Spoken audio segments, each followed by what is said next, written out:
Housekeeping, so we will get that done while everybody's getting settled in. And please go ahead, Sharon. Thank you, Mr. Chair. Sharon Halloak, the Executive Director for the Nunavut Planning Commission. Good morning, everyone, and welcome back to Day 2 of our public hearing here in Thompson, Manitoba. I just want to couple of housekeeping items. Of course, every morning we have to go through the emergency exits. They're still the same as yesterday. 2 on the side, and then the one as you came in. The bathrooms are in the corridor. As you came in, the entryway, snacks, coffee, tea, please help yourself throughout the day. And so just an overview for our agenda today. We are starting with the Government of Canada. Then we'll have Nunavut Tunngavik Incorporated, the Government of Nunavut, Amico Eagle, and then we've had one public member, Susan Adkins, request presentations at the end. And the Kivalik Inuit Association will not be presenting today. And they are here as observers, observation status. So with that, we are looking forward to having a productive day. And depending on where we're at for timing, if it's an option to maybe go a little bit later and finish around 6 instead of doing an evening session, we may try to do that, but we'll see where we're at in the agenda. And we do want to observe our timelines, but we do want to have fulsome dialogue with everyone and ensure that all questions are asked to the participants. So with that, the same format as yesterday, cell phones on mute, please, to be respectful. And questions will follow the presenters, starting with the Commission staff, registered participants, and then members of the public. So with that, Mr. Chair, I'll turn it back to you. Thank you very much. Thank you, Sharon. I got to follow my own, well, not my rules, but Nunavut Planning Commission rules. So we'll start with Sean Lester, Vice Chair, Acting Chair, and you're good to go, Government of Canada. Massey Cho, Mr. Chair. Spencer Dewar, Crown Indigenous Relations in Northern Affairs Canada. I'm not quite sure if I'm shaking because I'm nervous or it's because I'm cold. Maybe a little column B and column A. The Government of Canada would like to begin by acknowledging that we're on Treaty 5 territory, and the land on which we gather is the traditional territory of many First Nations and Métis people. We'd like to thank the drummers and the elder for his opening prayer yesterday, and the members of the Kotine, Dene, and the Athabasca Dene Saline, and all our fellow interveners that have gathered in the city of Thompson for this public hearing. We'd like to thank the Nunavut Planning Commission for the opportunity to review the 2021 Draft Land Use Plan and to present here today. We did realize yesterday we were at the back of the room and we were looking at the back of everyone's head. And as we present today, we realize you're now looking at the back of ours. So I think we'd just like to stand up to introduce ourselves. With me here is Kim Pauley. She's with us. She's the Manager of Environmental Assessment and Land Use Planning and Conservation. And Jeff Hart, who's the Manager of Land Use Planning. I hope we can use some of this day to sort of talk and hear concerns directly from people in the room if they feel they'd like to do that. In the back, we have Scott Kidd from Transportation Canada. And we're supported by Simone Gruda-Dolbeck from the Department of Justice. While our presentation is largely the same for each of the hearings. We have some comments on what we heard yesterday at the end of this one.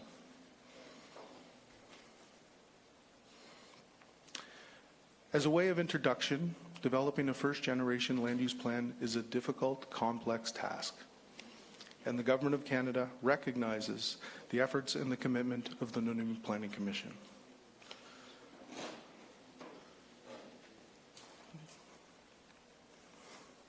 Since the plan was released in July of 2021, the Government of Canada has been working to provide productive recommendations to the Commission, as well working with the Government of Nunavut and designated Inuit organizations to discuss common issues. We continue to be committed to this process for the benefit of Nunavummiut, Indigenous organizations, and all Canadians.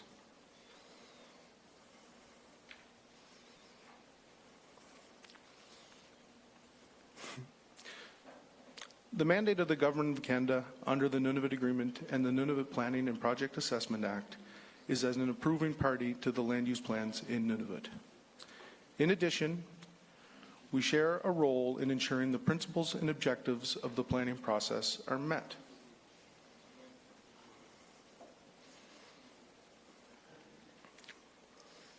Next slide. It's a bit of a delay. This submission was developed on behalf of the Government of Canada, and this is a list of who participated in this submission. The Canadian Coast Guard, Crown Indigenous Relations and Northern Affairs Canada, the Department of National Defence, Environmental and Climate Change Canada, Fisheries and Oceans Canada, Global Affairs Canada, and Justice Canada, Natural Resources Canada, Parks Canada, and Transport Canada. Beyond the people that we have here in the room, we also have many of the departments participating via the live stream that has been provided by the Commission. I think I might have said Canada too much. I had to take a drink.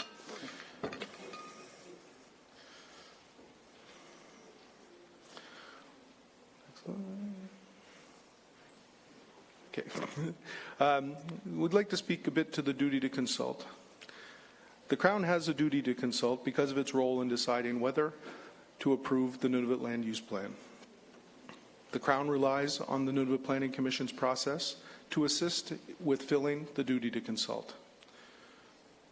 When drafting and revising the plan, the Commission considers comments at the hearings and community meetings, as well as any written submissions.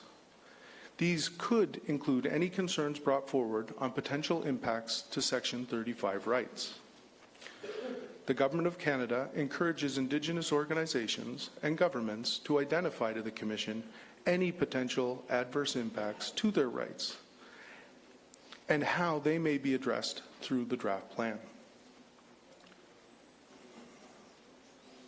The Government of Canada remains actively engaged throughout the Commission's process, listening to Indigenous concerns and identifying how they may be resolved.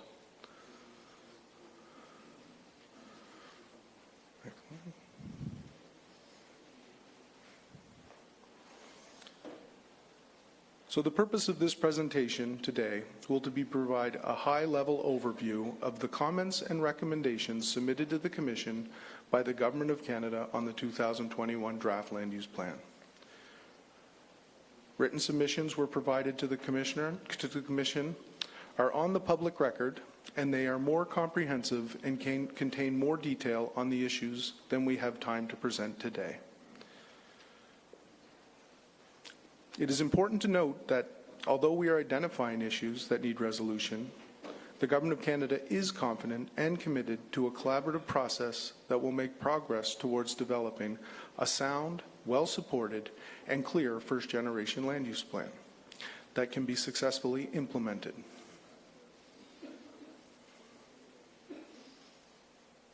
The remainder of our presentation will focus on key outstanding issues, make recommendations for how they may be resolved, and talk about a process for moving forward.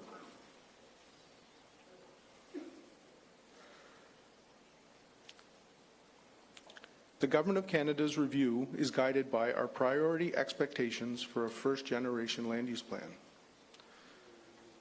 These include that the planning and resulting plan legally comply with the Nunavut Agreement and the Nunavut Planning and Project Assessment Act, that the plan must be consistent with federal commitments and policies, and that the planning process has credibility, so it is clear that the development of the plan is supported by a meaningful, inclusive, and transparent public and stakeholder consultation process. As well, the plan must be clear, understandable, and provide certainty for users. The plan must be practical, implementable, and conformity requirements must be clear. The plan should contribute to the efficiency of Nunavut's integrated regulatory system. Our review is also guided by the Commission's broad planning policies, objectives, and goals that were developed by the Commission, the Government of Canada, Nunavut Tungavik Incorporated, and the Government of Nunavut.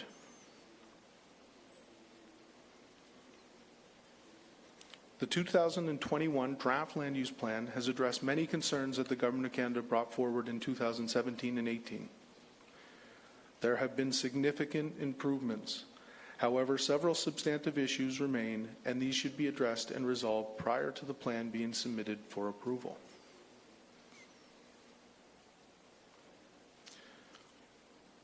I'll now go through some of our key outstanding issues. The first one is clarity and certainty in how the plan should be read are critical to the successful implementation of the plan. There have been improvements from previous drafts, but there's still areas that need some work. For instance, overlapping land use designations remain. These should be eliminated from the plan, or clear guidance should be provided on how the overlapping land use designations are to be applied to avoid ambiguous interpretation.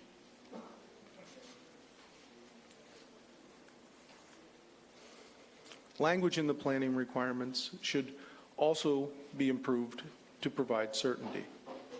The Government of Canada recommends adding guidance on how to interpret the application of the plan requirements, especially where designations overlap, and revise language to be clear and in line with legislation.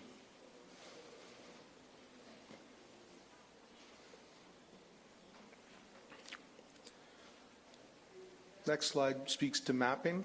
Maps are the basis for being able to understand and apply any land use plan. They never should have let me change my own slides. Sorry, it just keeps flipping to the wrong page. The accuracy of the maps that show the zoning in the Nunavut Land Use Plan are necessary for project proponents and regulators, as well as the Commission, to make decisions about the requirements that the plan intends to apply to a project. We've selected a map of Cambridge Bay in Nunavut to provide an example of overlapping lands that are legally recognized in addition to those land use designations found in the plan. As you can see, the overlap in this case is extensive.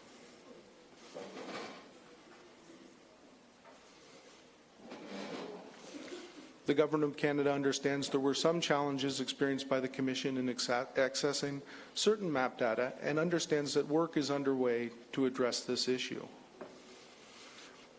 Before the final plan is submitted, the Government of Canada recommends that the Commission revise all maps in the draft land use plan to improve their accuracy and use a consistent mapping standard for the land use plan.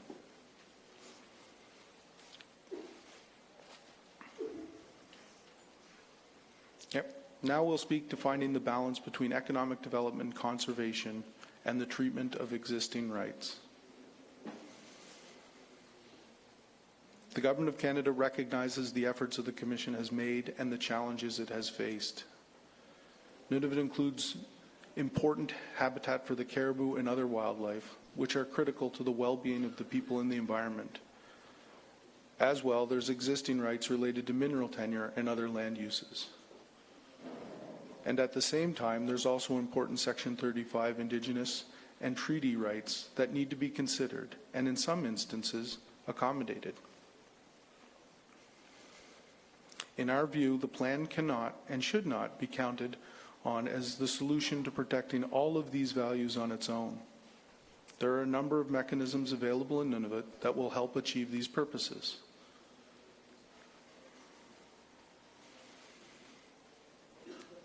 The plan's restrictions on land use in key caribou habitats should not unduly limit economic opportunities while ensuring protection of the caribou. This must be done in a manner that respects both the rights associated with Inuit-owned land and the Section 35 rights of the Dene and Denisovan. Overlap and conflict between existing mineral tenure and mineral projects and year-round prohibitions should support caribou habitat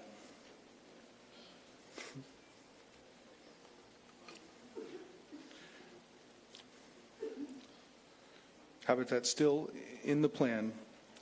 Greater clarity and certainty is required to ensure that benefits and rights guaranteed in the Nunavut Agreement can still be realized.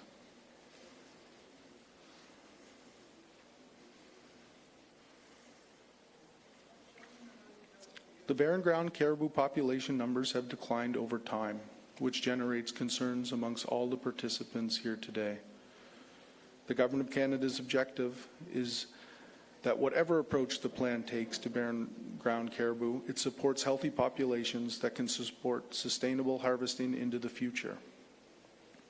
We think the Nunavut planning process is a key opportunity for parties to work together to find the right contribution the plan can make to conserving the caribou, whether that be through a regional approach to zoning, possibly including mobile caribou protection measures or other effective conservation measures. It is important that the Commission ensures that it knows whether the selected approach is working, and that's why ongoing monitoring will be important to inform if the measures are effective.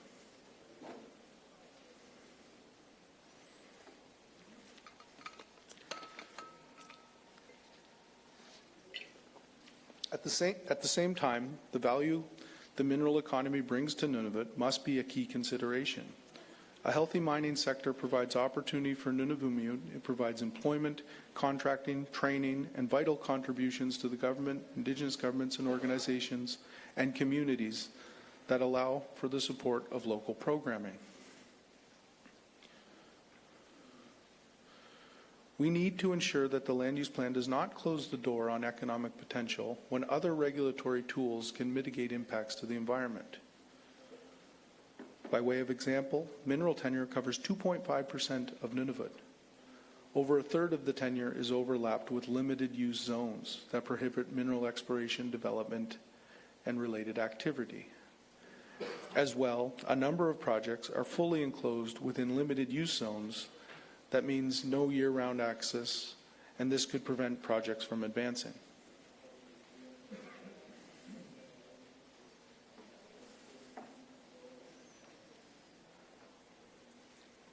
The draft plan applies a limited use designation to 3 of Nunavut's 4 active mines.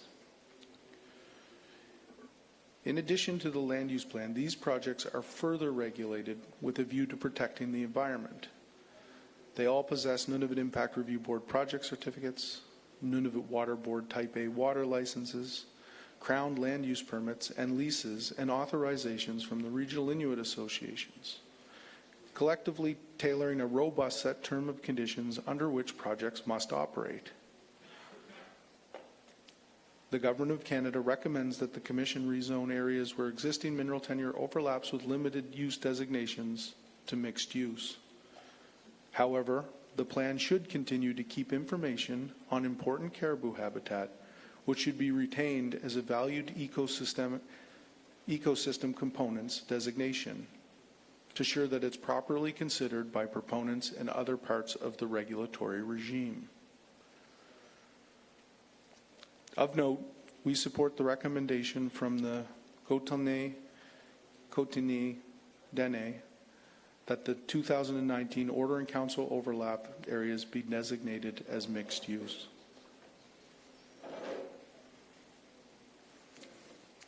The approach in the current draft land use plan to address the issue of overlap between limited use zones and existing mineral rights is to include a list of projects in Appendix A that would be exceptions to the limited use prohibitions on future mineral development.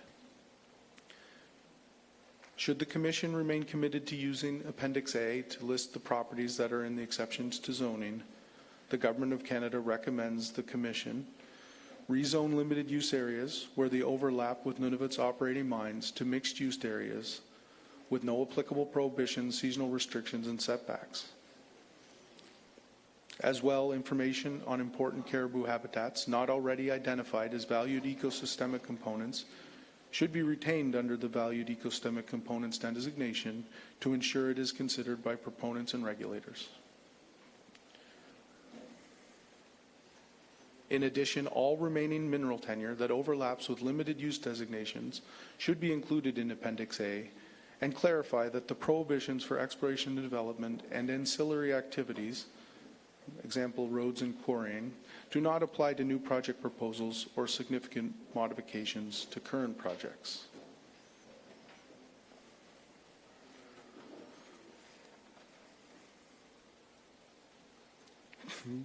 The Government of Canada recommends that the Commission work with Crown Indigenous Relations and Northern Affairs Canada and holders of existing mineral rights and interests to ensure that any existing or future projects arising from existing mineral tenure that would be impacted by the proposed limited use areas are accurately identified under Appendix A of the plan.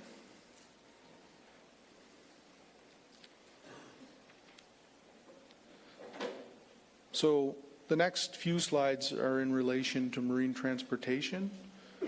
What we heard yesterday, it didn't appear that marine transportation was a significant issue. We do have Scott Kidd who's available to answer any questions about marine transportation, and our positions are outlaid there. So if there's no desire to hear that, and we'll do it by applause, if you want to hear the next 3 slides, we would propose skipping through. All right, we'll move past the marine transportation slides.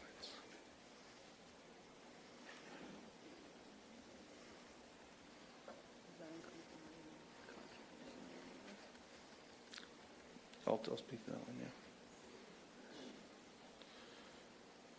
Okay, we do have one slide on national marine conservation areas. The Nunavut Land Use Plan will only apply to Talarupia to Manga until the Canada National Marine Conservation Area Act comes into effect. A joint Inuit-Canada Co-Management Board makes consensus decisions that include Inuit-Kaliamaktukangik for managing the marine conservation area.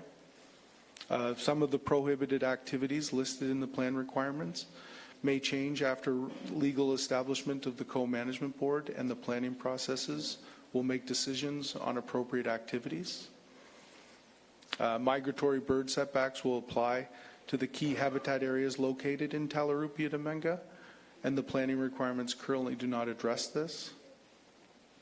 It is recommended that activities that may be changed after the establishment be identified as interim prohibitions to avoid confusion with future management direction.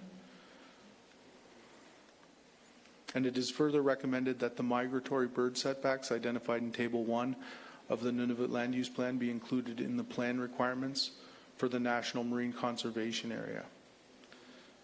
The government has provided to the Commission some suggested wording for Section 3.1.2 to clarify the difference between national marine conservation areas, awaiting establishment, and future national marine conservation areas.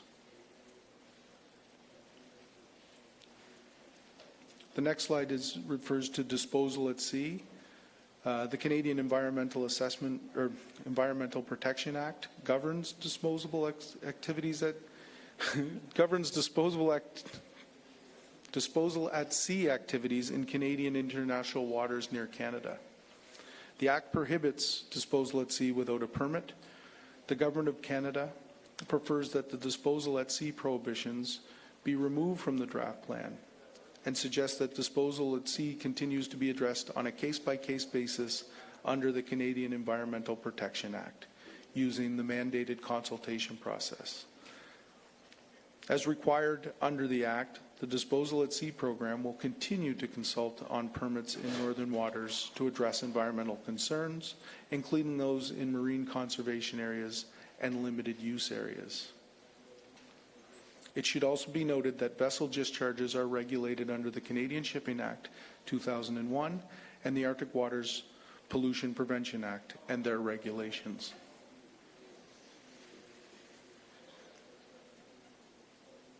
In regards to operations at the Department of National Defence sites, the Government of Canada is re-evaluating the prohibitions of all uses in areas zoned as limited use for military facilities. There is an opportunity to allow for some uses that would not conflict with national defence and national security. The planning process would ideally include the Department of National Defence in decision-making and approval process, which would allow activities not contrary to those of the Department to advance.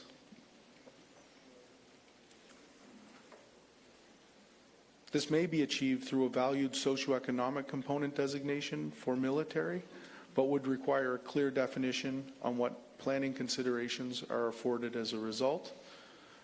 The Government of Canada is seeking to strike a balance between having to uphold its national defence and national security mandate and remaining a partner in Nunavut.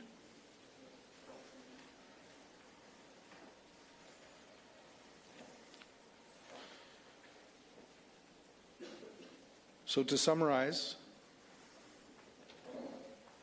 the Government of Canada recognizes the importance of land use planning in Nunavut's regulatory system and will continue its role on a path toward a plan that can be accepted. We believe the issues presented by the Government of Canada can be resolved through continued collaboration with all parties involved.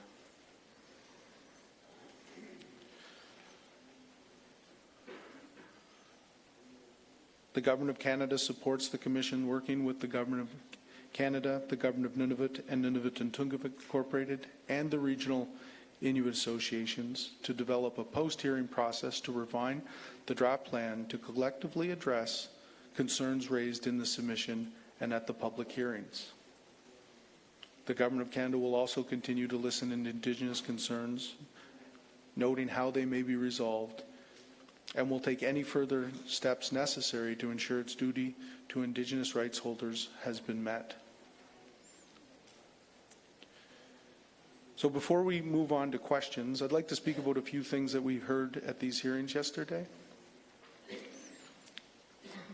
We heard passionately about the importance of caribou. The Government of Canada also places significant importance on maintaining healthy caribou populations. However, we believe this can be achieved without unduly limiting economic opportunities. The protection of caribou can also be achieved by other elements of the Nunavut integrated regulatory system, such as environmental assessment from the Nunavut Impact Review Board or regulatory undertakings such as the Nunavut Water Board's water licensing process.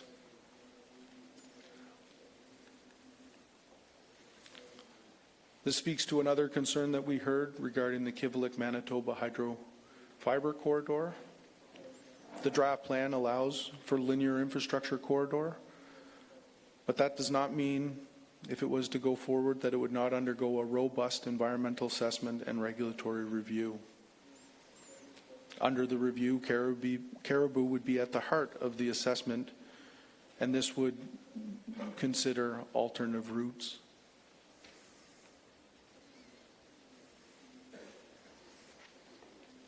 We also heard concerns about consultation. As indicated previously, we rely to the extent possible on the Nunavut Planning Commission process to discharge the Government of Canada's duty to consult, and we recommend parties submit directly to the Commission. We invite Indigenous groups to reach out to the Government of Canada should there be an issue that cannot be raised with the Nunavut Planning Commission.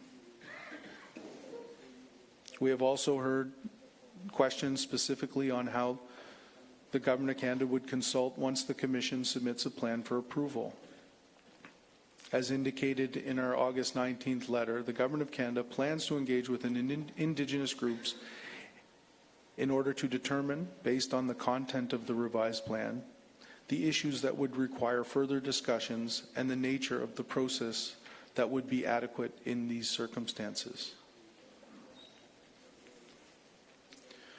We've also heard the need for capacity funding. At this time, we do not have dedicated funding source for participant funding in land use planning processes. However, Canada has provided funding to the Commission to support public engagement in the planning process. For example, participation in these hearings today. It will be our intent to note that there is a desire for additional fundings for further participation, and we'll make an effort to sort of discuss these on how we can provide funding to ensure that participation occurs. With that, the Government of Canada would like to thank the Commission for this opportunity to present its views on the 2021 Draft Land Use Plan to the Commission and to other participants in this hearing and to the public, and we'd be happy to answer questions on this presentation. Merci Cho. Thank you. We'll start with Nunavut Planning Commission staff questions.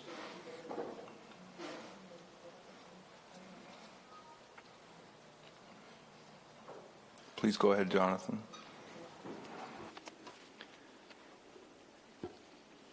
Thank you very much, Mr. Chair. Jonathan Savoy with the Nunavut Planning Commission. Thanks to the Government of Canada representatives here today for your presentation and also for the additional comments on what was heard yesterday. I'd just like to ask if the Government of Canada intends to provide any feedback on the proposals from the Seal River Watershed Alliance regarding the inclusion of the areas in the land use plan before the record closes. I mean, I expect you wouldn't have a response today, but just to flag that. Thank you. Thank you, Jonathan. Please go ahead. Merci Cho, Mr. Chair, Spencer Dewar, Crown Indigenous Relations and Northern Affairs Canada. Yes. No, we would like to provide comment on that before the January deadline. Thank you. No further questions? Okay. We'll open the questions to community participants. Please put your hand up or stand up, and then we will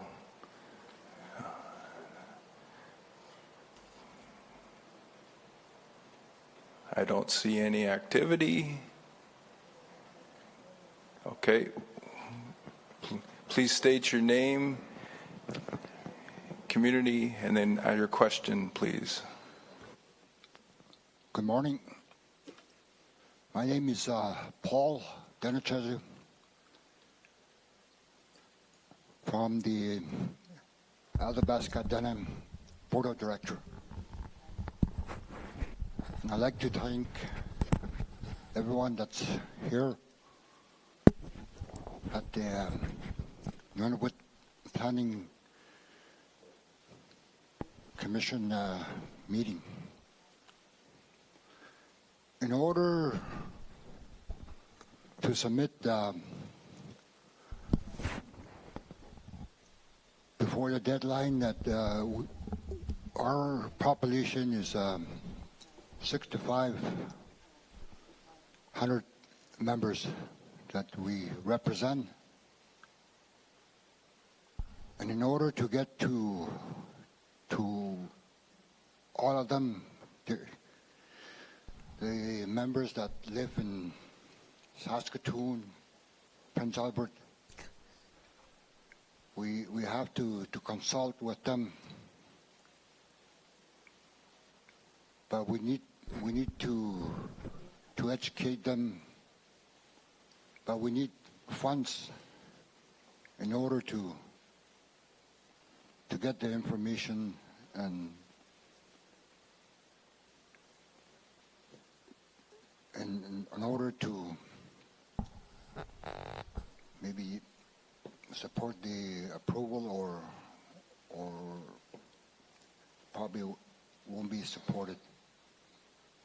But we sure would like to protect the caribou, the camping grounds. That's it.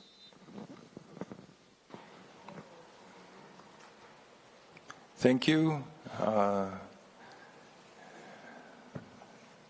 That was a comment or a statement, but if you would like to reply, please go ahead.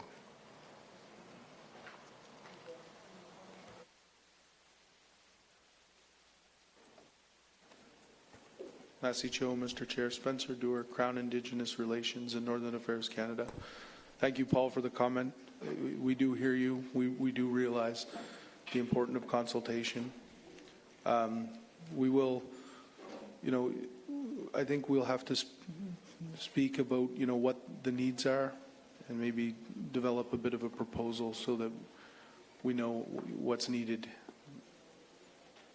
Thank you. Thank you. Any further questions from community participants?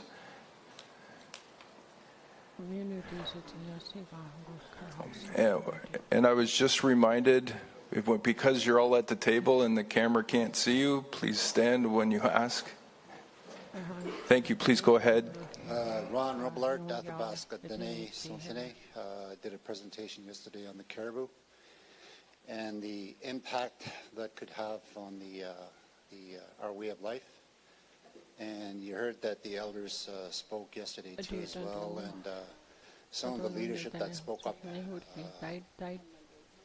forcefully on the protection of the caribou. The one question that comes up to me from looking at the presentation, you mentioned something about the linear infrastructure where you might look at some alternative routes. And when we looked at that area, it was all according to the plan, the Nunavut Planning Commission plan. The area is a limited use area. It's all red, and the Athabasca Dene Sontene supports that it should not be, there should be no developments or anything like that. And if there's going to be some options that we need to talk about, we'd like to be involved in that too as well. There should be no development whatsoever in the calving grounds because it's sacred, and the elders that spoke about that, they told stories about that, and that should be respected. And that goes for anybody else, like any industry or any organization that's here. And I want to go back to the order of this morning presentation about the order of presentations that are being made. You mentioned something about some of the organizations that are not doing a presentation, like KIA. I wouldn't mind hearing their views if they're here as observer status. I would like to hear their presentation too as well, what their views are in terms of development in that area. Thank you. Thank you. Please go ahead when you're ready. Massey Cho, Mr. Chair. Spencer Dewar, Crown Indigenous Relations and Northern Affairs Canada. In regards to the Kivalliq hydrofiber line, if it was to advance, participation from everyone in this room would be critical. So, they would definitely be included in any environmental assessment that was to occur if the project was to advance. In regards to hearing the views from the Kivalliq Indian Association, I'll leave that to you, Mr. Chair. Massey Cho. Thank you.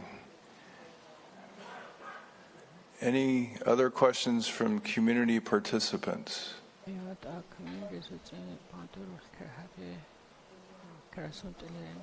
I see one more hand and standing. Please direct your question to the draft Nunavut Land Use Plan and the presentation. And can I ask one more favor? Actually, two. Name, community. Yeah. And for camera purposes, it's very hard to camera on a moving object. So if you could stand pretty still, that would be wonderful. That's one of the comments I wanted to make regarding, thank you. regarding these meetings that I've attended. That everything seems to have been, biologically digitized, What happened to the humanitarian part of meeting? These people came from Calgary one time. They came with a First Nations member. They came with the government member. And they came with a university. And they came with a psychologist. I wasn't sure what that was for. But it occurred to me that, coming from Calgary, University of Calgary, they came to explore. They were the scouts of so-called progress. The psychologist was to analyze the expression of when he mentioned what does the community need. The government knows what we need, but he's never provided. I just want to share what I've been thinking about for the past few years. With the new revelation of our children that were discovered. We know what the government wanted to do to us.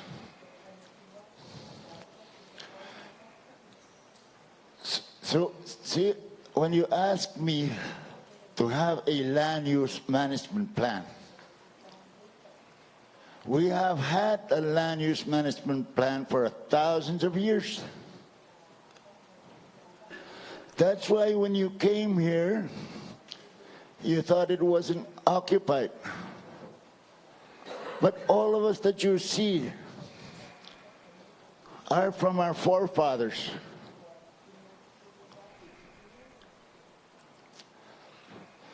Today, with the fast-moving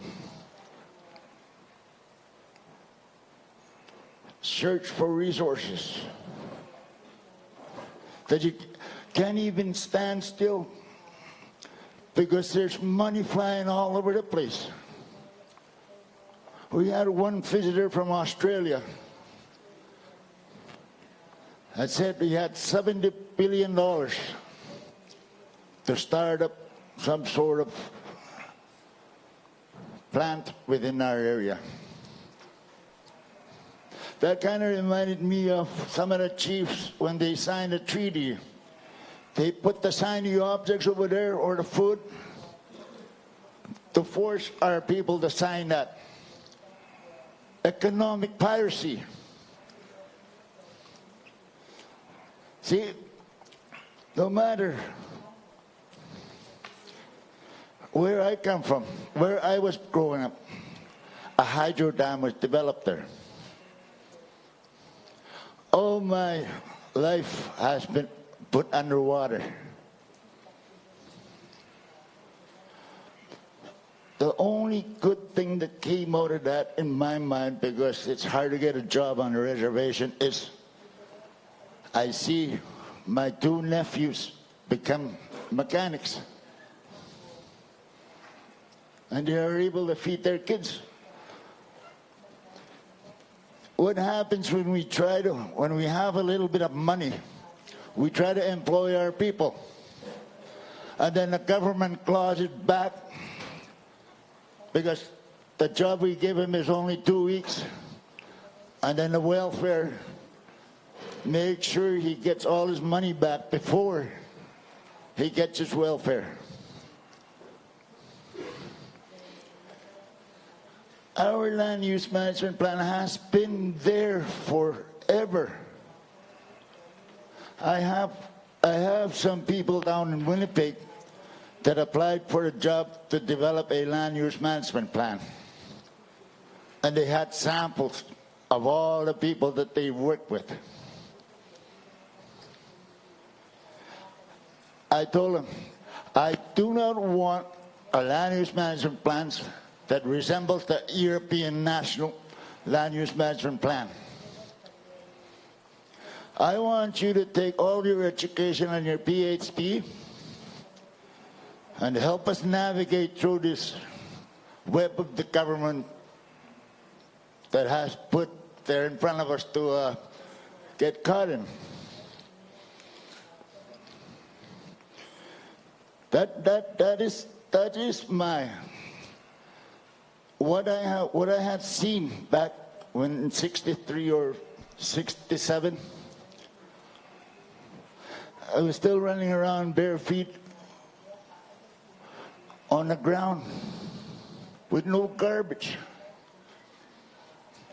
To me, that was the Garden of Eden. And then today, when I go out hunting north of my community, that is the cathedral of the Creator that gave us this earth.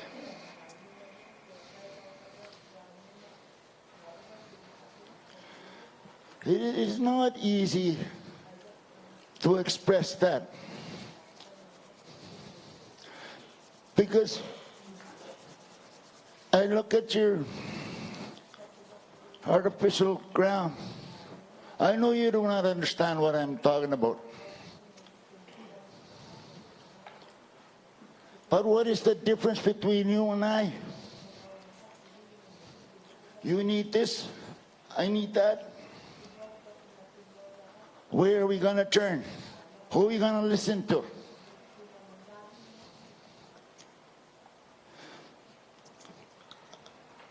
I turn in my bed when I think about the brothers up north, what they need. How can we do this?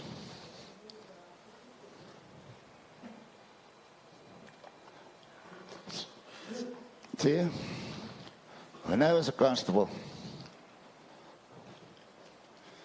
it was 365 days, day and night. I see what progress can do.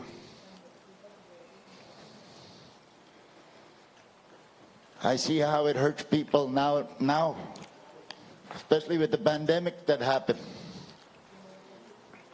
$350 for a 26 ounce. That's how greedy people can be. They do not think about the people they are hurting. They just want to put money in their pocket. I know if we work together, we can find a way to do this without harming Mother Earth. But if all your education is just controlled by the people that are paying you, what's the use of having that education and the knowledge that you know that you can do to help create a better future for our children? This caribou, part of it.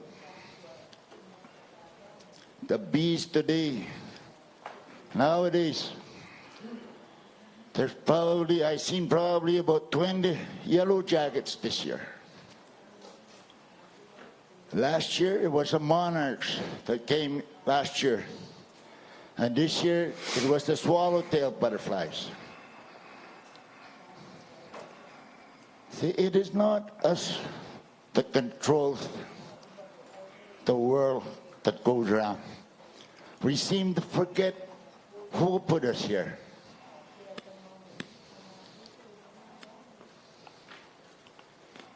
I'm sharing this so you can see me as I speak where I come from. I'd rather be out there than here.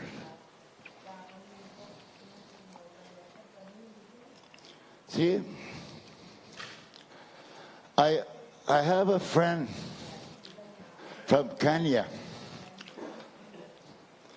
I was talking to her a couple of days ago. She came to my reservation. And then she came there because she wanted to understand the effects of development. She said, my mother is at home in Africa with the impending doom that's coming. The hydro dam that's going to be built there. She just lives a few kilometers from there, I guess. While she was talking to me, she was crying.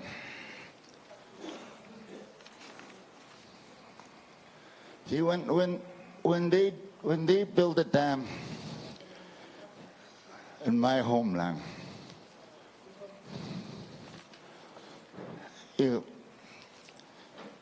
I cannot tell you how devastating it is.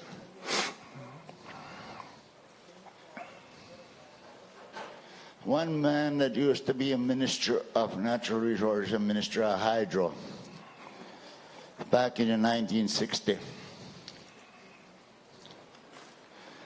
he was so aggressive, like most of the young people, I guess, a long time ago. He said, let's make some money and build a dam up north. So they did. And then a few years later, this was about 10 years ago, maybe 10 years ago, I was talking to him. Excuse me, could you make this the last of your comments, please? 1 more second, yeah. Thank you. See, I got to go pretty soon. That's why I'm compacting everything out. My brother's in the hospital and he's full of cancer. But in any case, like what will happen to most of you, I guess. I wish I knew then what I know now. Things would be different. How? Thank you.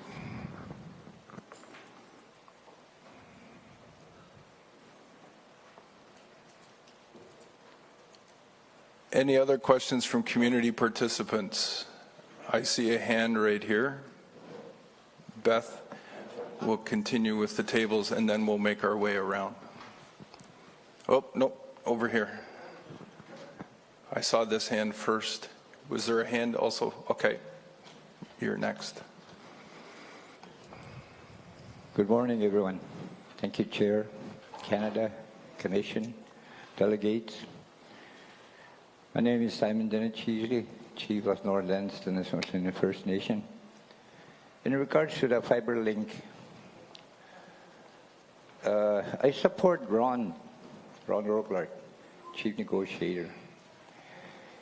I support him for any consultation in regards to Quebec Hydro Fiber Link and Linear, that there should be provided funds and that they should participate in any consultation, north and south, both fibers. Thank you. Thank you for that comment.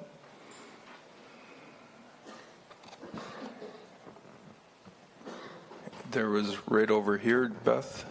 Yep, please stand up. Your name and your community, and then go ahead with your question. Thank you. Salutina. Si David Bigayus, she black legacy. Athabasca, Dennis on Chinesis. My relations. I am from Attendana. Saskatchewan.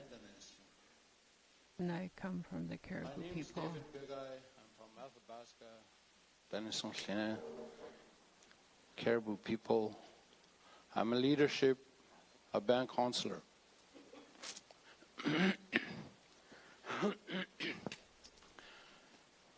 My heart feels a burden regarding Caribou. From what I hear and all the presentation that took place. I understand the land use plan that I revised and looking through. There's something that troubles me sitting here, the Canada, Commissioner, Inuit, and all of us discussing one topic, priority topic, caribou. But to me, I understand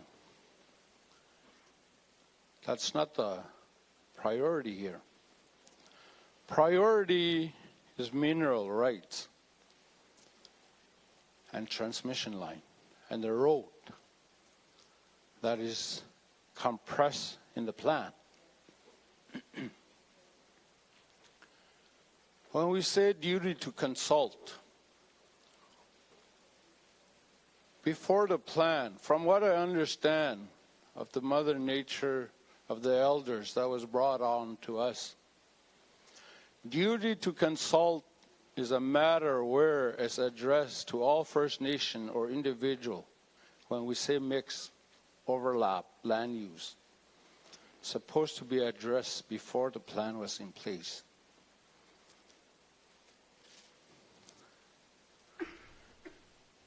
You know, money comes and goes. Development in economic, it'll look good for a while, but after a while, it remains that way, but the earth is been destroyed, our Mother Earth. What about the wildlife that lives in there? God created for us to share amongst each other and to protect them as we would protect our own child.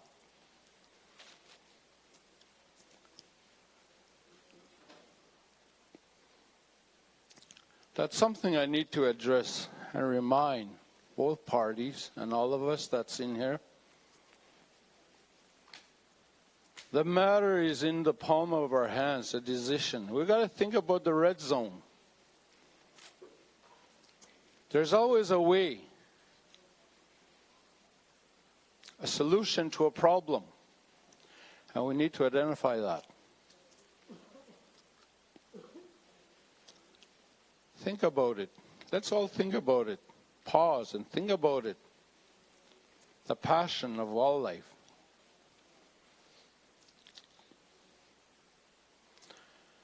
My bloodlines come from Lac Brochet and Fond du Lac. My mother is from Fond du Lac, my dad is from Lac Brochet. And I have so many stories that I can tell you about the caribou within the tundra. And I trapped there too in Nunavut, Anada Lake, Casba Lake. This is right in the palm of my hands. I don't need no GPS coordinates to go anywhere I want to go. But when you're out there in the land, you see the caribou. It brings joy to us. I remember one day, there was no caribou. We were living off fish, me and my dad. And it was in towards end of September, and it froze up already within Nunavut territory. Back then, it was in Nunavut.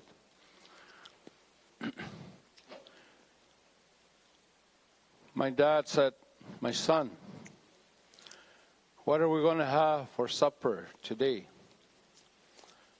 I'm getting tired of eating fish all the time." It was Sunday, we went check the net, came back. And when I came back, I seen this dog sitting. We had a dog team, looking across, crying. So I look and scout the other side of the lake. I noticed there's a thin line moving. And it was a caribou coming in. And that's the caribou where Camariac. came in.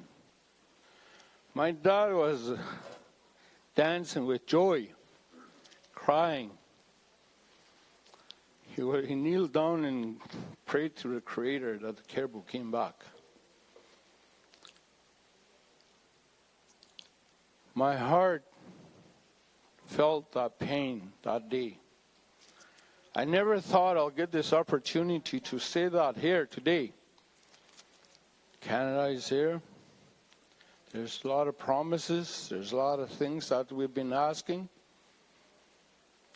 And our neighbors. I know we have to seem cultural. I know you got respect for your wildlife. I respect you.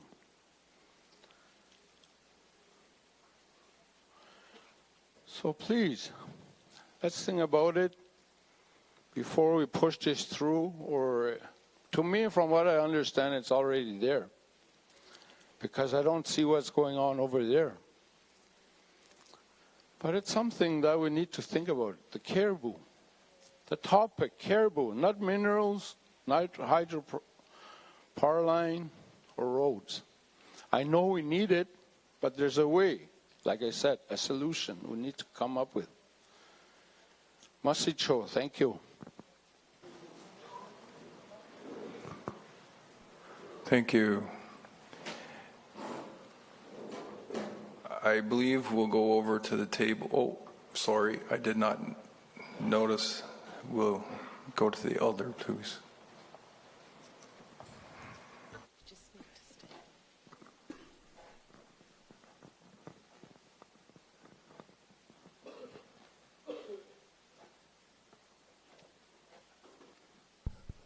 My name is Laurent Nui, currently from the Lagertling History. Von der Lagertling. Ko horizonkaltring den evangelo Black Legula We Brochure. have people here from Black Inuvik, Lake, Lac Dene. Rocher, and Inuvik people. And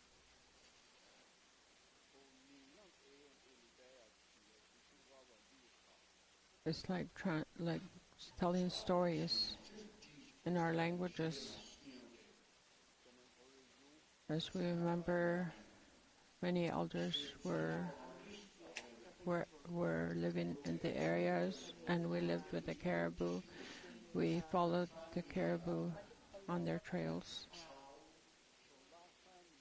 We had like 3 or 5 families in campsites and on the routes, and how we live traditionally on our lands.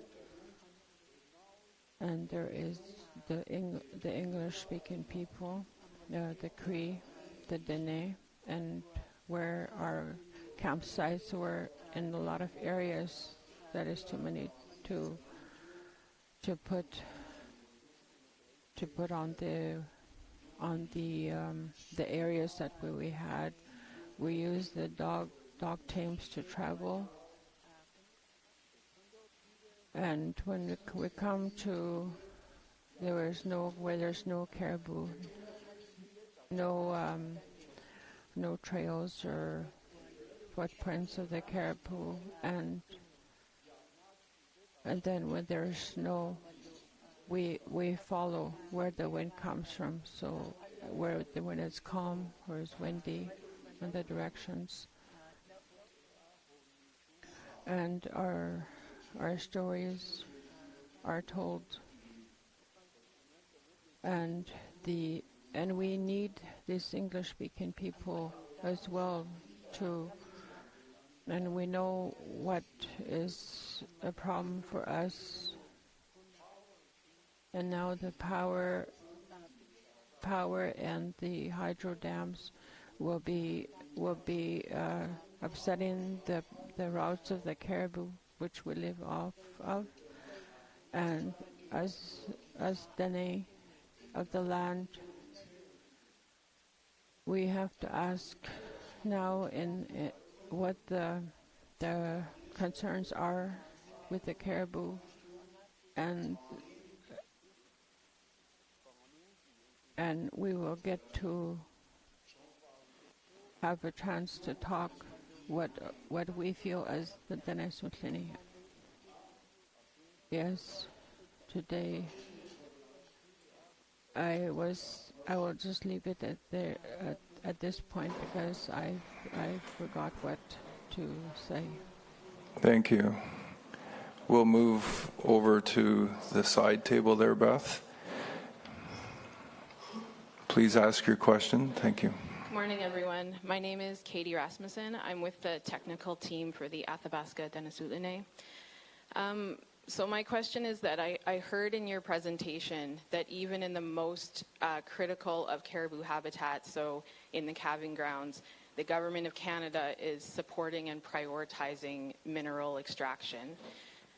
So I'll just ask you to respond to that first, and then I have a follow-up question. Thank you. Please go ahead when you're ready. Masi Cho, Mr. Chair. Mr. Chair. Spencer Dewar, Crown Indigenous Relations in Northern Affairs Canada.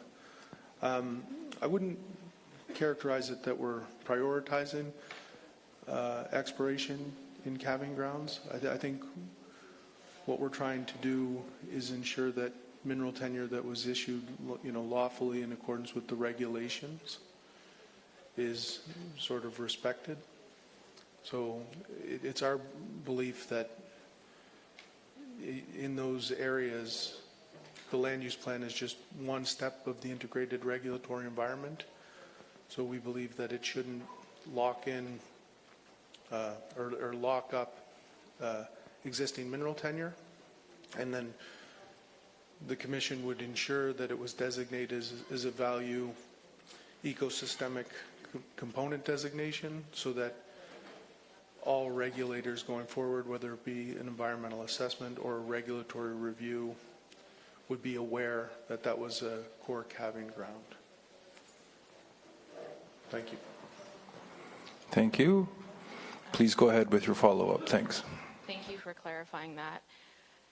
So my follow-up question is that it sounds like with those existing tenures, you're relying on the status quo to protect caribou, even in this critical calving habitat.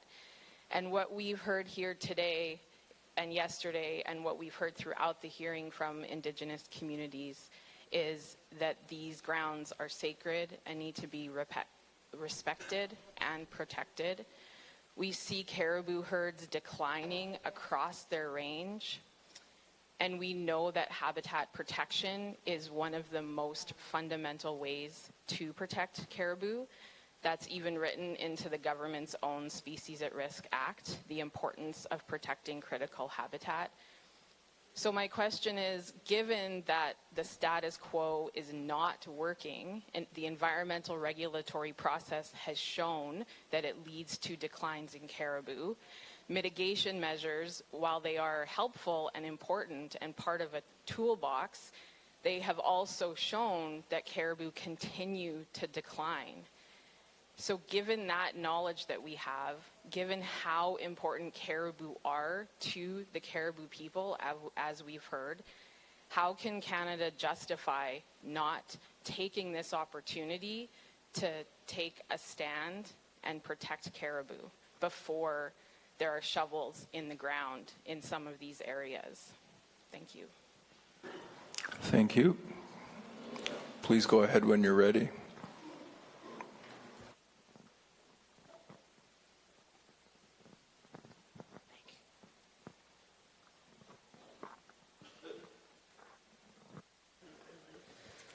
Masi Cho, Mr. Chair, Spencer Dewar, Crown Indigenous Relations in Northern Affairs Canada. The Government of Canada does recognize the importance of caribou, and we've heard that through the hearings in Nunavut. We've heard that here today and this week, and it's something that we take seriously too, and we do want to protect the caribou. So that being said, what's causing the decline in the caribou is multi-factored. There's several things that could be at play. And we believe that, you know, protections is to sort of look at all of the factors that are contributing to the decline. Our position is not development at all costs. Our position would be more responsible development that could only proceed if caribou were able to be protected.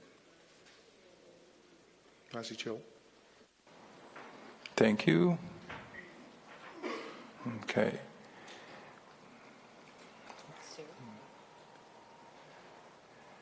We're just getting a mic fixed. Beth, please, right here.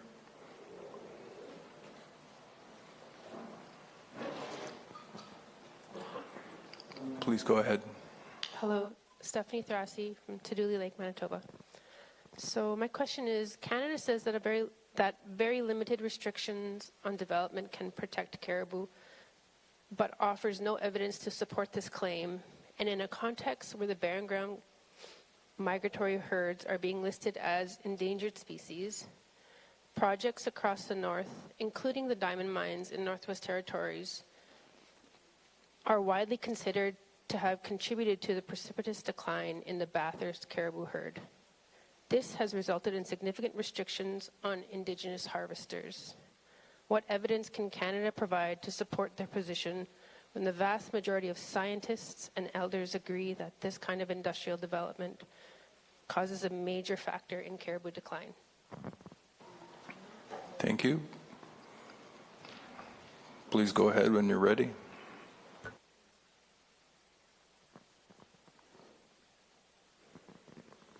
Massey Cho, Mr. Chair, Spencer Dewar, Crown Indigenous Relations and Northern Affairs Canada. Could I get a clarification on the question, or looking for something specific? If you could, please. Okay, please go ahead. Stephanie Thrassi, Tadouli Lake. You are saying that the limited restrictions on the caribou areas on the maps will be removed because of, just as Athabasca Denner were saying, the industry that is happening or that is already has tenures will have be able to still exist while protecting the caribou. I'm asking if you have evidence of how these things can happen at the same time when the science that we have and the elders that we have are all telling you that these two things cannot exist together side by side in a way that protects the caribou. Thank you. Please go ahead when you're ready. Massey Cho, Mr. Chair, Spencer Dewar, Crown Indigenous Relations and Northern Affairs Canada. I think what we're trying to put forward is, you know, we need to maybe, the land use plan operates at a very high level, and it's put restrictions which are very important in some contexts for certain purposes. So I think what we're trying to do is look a little bit more granular at some of the individual situations to see what's possible. And further, we see the regulatory environment in Nunavut as integrated. So that means the land use plan provides sort of the first step in decision making. So therefore, we have confidence in other regulatory bodies to ensure that further protections to caribou is adequate. Thank you, Mr. Chair. Thank you.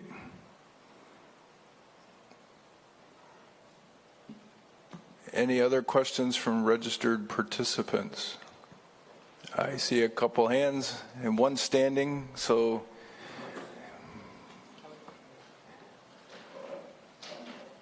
please go ahead, state your name and organization and ask your question. Thanks.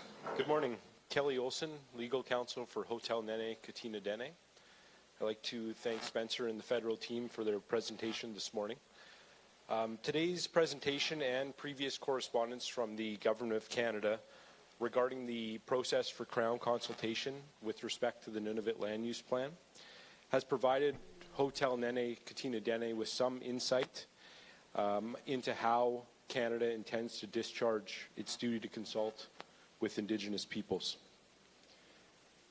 Based on this information, it's our understanding that Canada relies in part on the Commission's processes to discharge its duty to consult. However, Canada does not rely entirely on the Commission's processes. Canada has indicated in its correspondence dated August 19th, 2022 to Hotel Nene Katina Dene that after the hearings are concluded and the record closes, it will continue to consult with Indigenous peoples as part of its decision on whether to accept or reject the draft plan. In addition to Canada's duty to consult, the Government of Canada has made commitments and passed legislation to implement the United Nations Declaration on the Rights of Indigenous Peoples, including the principle of free, prior, and informed consent. This commitment was also reinforced by ministerial mandate letters in December of 2021. My question to Canada is, how does Canada intend to implement the United Nations Declaration on the Rights of Indigenous Peoples, including the principle of free, prior, and informed consent for Hotel Nene Katina Dene when it's considering its decision whether to approve or reject the draft land use plan? Thank you. Thank you for the question. Please go ahead when you're ready. Massey Cho, Mr. Chair, Spencer Dewar, Crown Indigenous Relations and Northern Affairs Canada. As part of the Government of Canada's guiding principles respecting its relationship with Indigenous peoples, the GOC recognizes that meaningful engagement with Indigenous peoples aims to secure free, prior, and informed consent when Canada proposes to take actions which impact them and their rights, including their lands, territories, and resources. So the concept of free, prior, and informed consent means that obtaining consent must be at the center of any of our Crown consultation efforts. So when we look at this in the context, as Kelly has raised, once a plan was submitted for acceptance, we would consult with the Dene to see what was possible. And we'd see that in a bit of a spectrum. If all the concerns were resolved and there was no further need for accommodation, they could be very minimal, possibly transactional. But in the event that there was still a large disconnect, we would look to do something much more robust to ensure that the Dene's concerns were accommodated. Massey Cho. Thank you. Just to give everybody a heads up, we're aiming for a break at 10:30. Is there a further question? No? Okay. We'll move to Tina on the end. Please go ahead. Thank you. Tina Giroux Robillard, Beverly Caminera Caribou Management Board. Just in response to your response, I just had a question. You say that Canada is looking at more granular, but it's not really granular when you're suggesting to remove an entire designation that protects, critical habitat for the caribou, and relying on regulatory bodies and, like Katie said, the status quo. So my first question is Canada actually supportive of Nunavut developing a land use plan? Because what you're recommending is not land use planning. If we're not protecting caribou habitat through this designation, then how do we protect caribou habitat? And if Canada is convinced that there are other factors that should be considered greater than the most critical habitat for caribou, then isn't it our responsibility to look at the impacts of cumulative effects?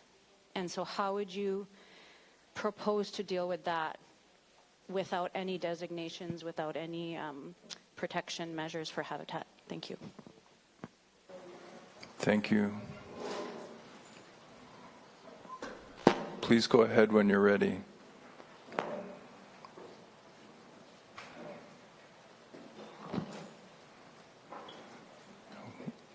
Yeah, I see your hand. We'll get the answer to those questions, and then you'll be able to ask. Massey Cho, Mr. Chair. Spencer Dewar, Crown Indigenous Relations and Northern Affairs Canada. It's not the Government of Canada's position to remove all caribou protections. It's to accommodate those protections that cover existing rights. So we're in no way suggesting that the way forward is to remove all caribou protections. It's just in certain instances, and that's maybe where I said we need to take a closer look at a more granular level in those situations. In regard to cumulative impacts, I think most of the IPGs play a role in that. I know NPC, the Planning Commission considers cumulative impacts when they make a conformity determination, and the Nunavut Impact Review Board, in accordance with the Nunavut Planning and Project Assessment Act, is responsible to ensure that cumulative impacts are fully considered. That being said, in instances where a limited use was removed to accommodate an existing tenure, we do still recommend that a valued ecosystemic component designation remain, so therefore that proponents and regulators would be sure to know that this was an important area for the caribou. Massey Cho, Mr. Chair. Thank you.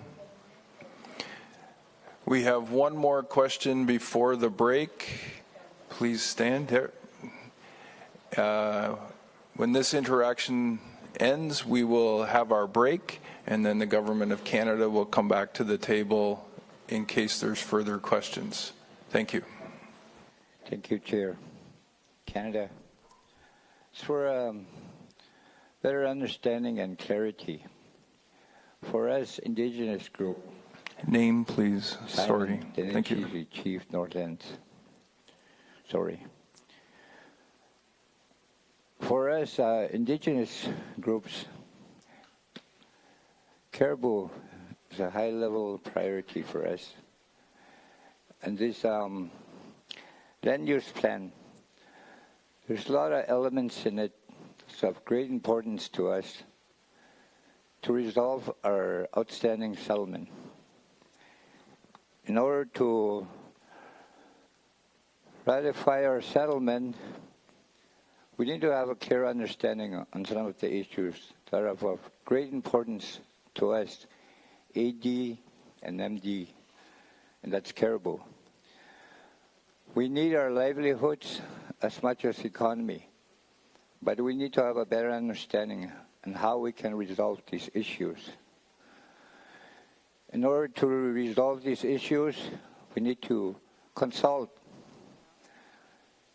and we need to take part in all negotiations and consultations. The proposed economic ventures in the industry, including the hydrolink, we have to have a better understanding in order to protect our caribou. All these developments have impacts, potential impacts, and we're very concerned about the impacts that it has on our livelihood, our way of life, of who we are. For the consultation processes, we need funding. Athabasca didn't need funding. I heard right, if I heard wrong, AD needs funding for consultation. consultation is going to start with the hydrofiber link. That's going to have a potential impact on the habitat and the migration of the caribou. And caribou is of great importance to us. It's on top of our list. It's on top of our food chain. That's our economy. That sustains our economy. So Canada, my question is, would you be willing to identify funds to support AD, MD, for any consultation regarding industries, north of 60, south of 60? And from our legal counsel, the UNDRIP, United Nations Declaration, can you elaborate a little bit more for clarity on how you're approaching that to the Dene nations of Manitoba, Saskatchewan, across the country? Masicho. Thank you. Please go ahead when you're ready.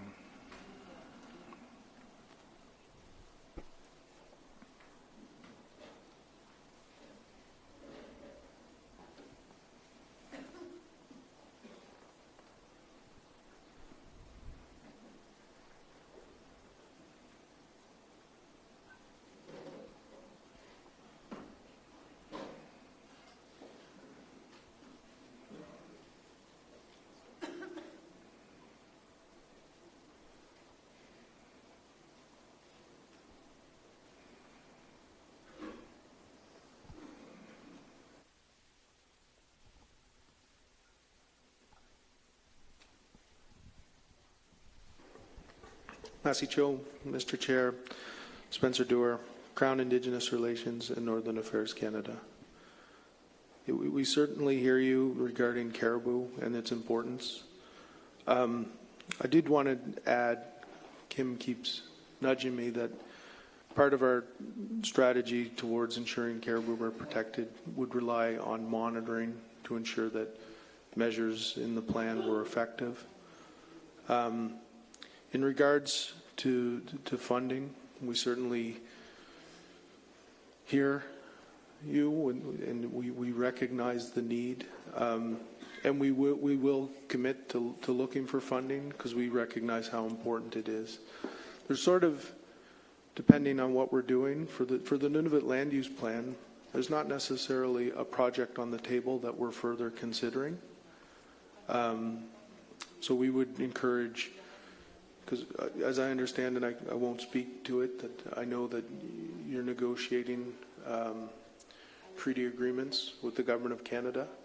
I'm not privy to those discussions, but there is an opportunity for you to sort of indicate the need to participate in the land use planning process as part of that and be provided with funding for consultation. I know we've done that in the past.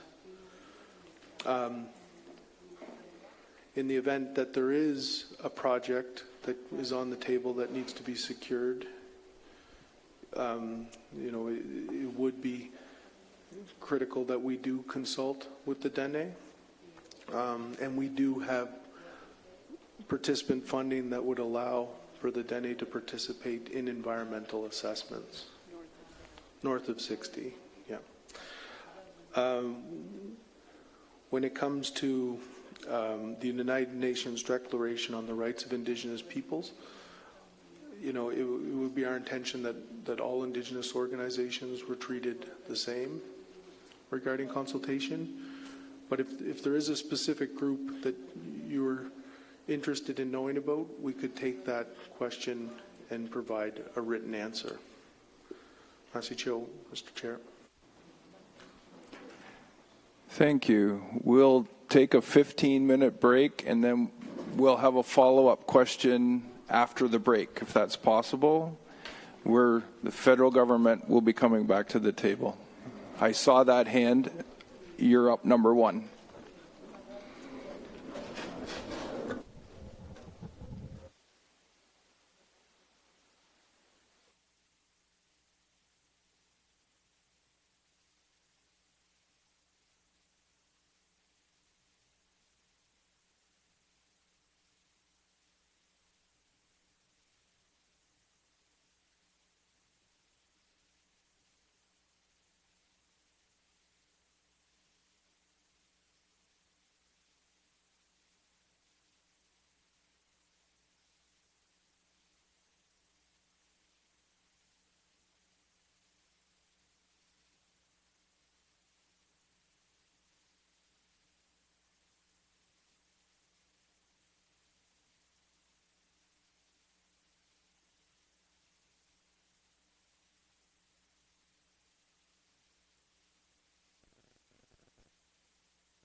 Canada that spoke this morning. I don't know whether I'm cold or I'm nervous. But I try to put everything into perspective, everything that was presented by all parties. And in moving forward,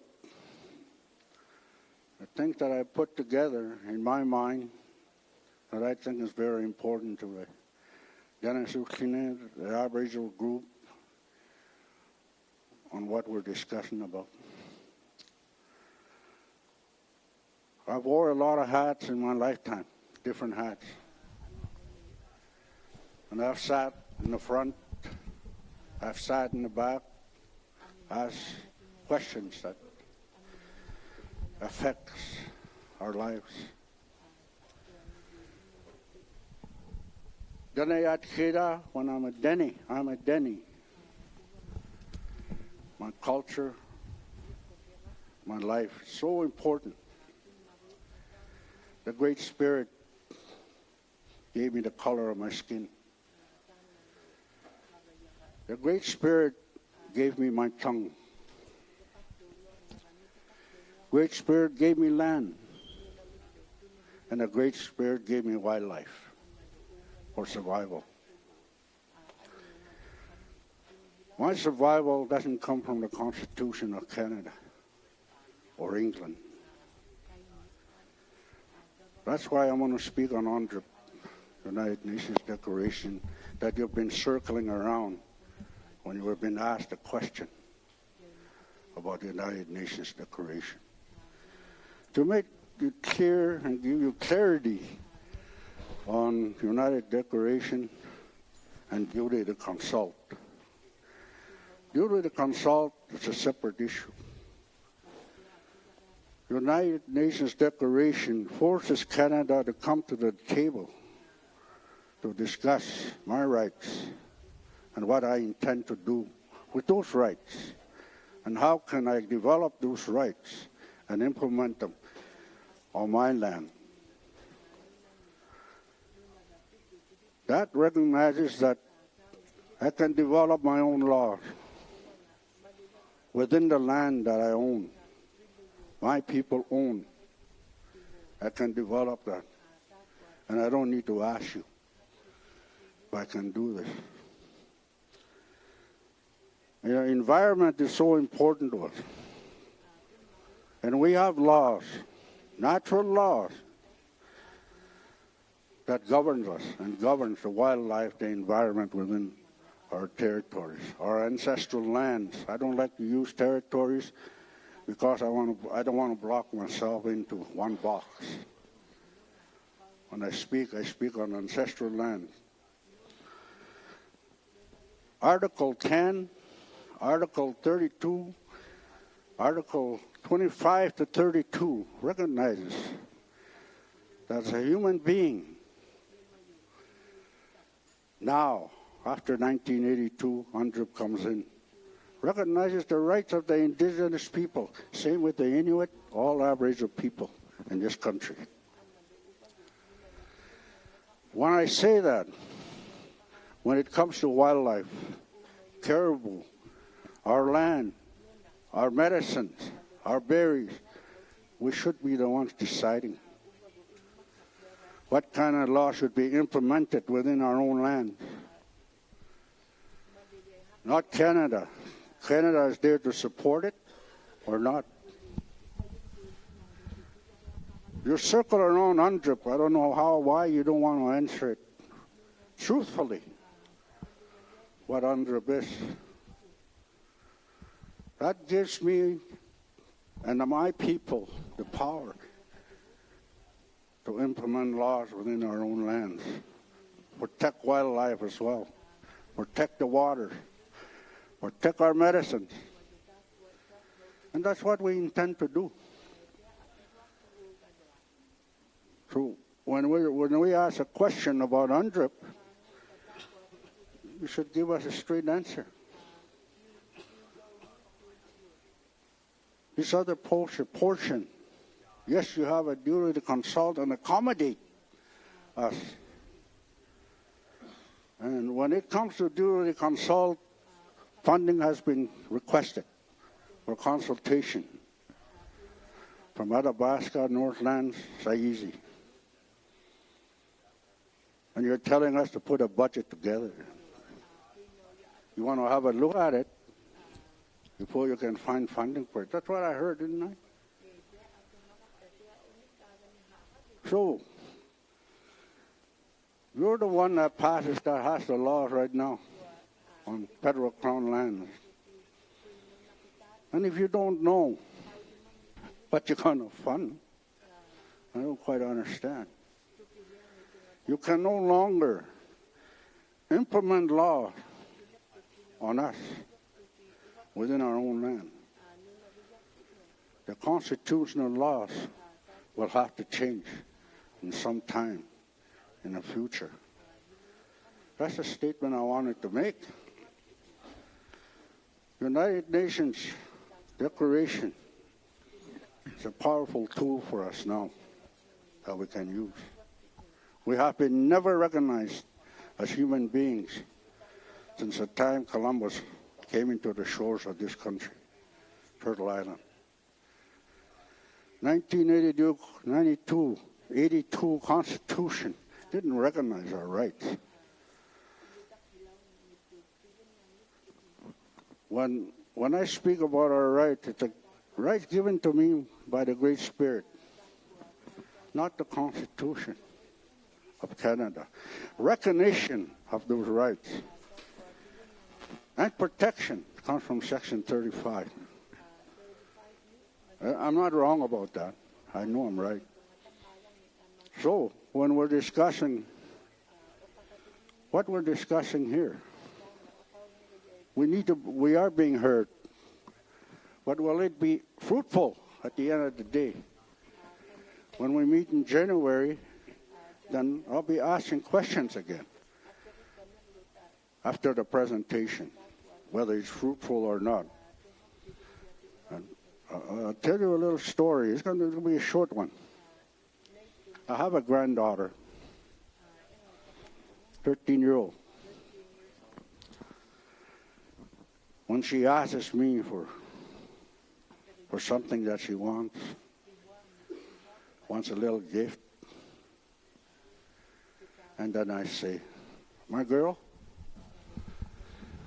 let me think about it. Let me think about what you're saying before I give you an answer. Okay. She says, okay. But Grandpa, said, you're going to think about it. I know it's not going to be fruitful. It's not a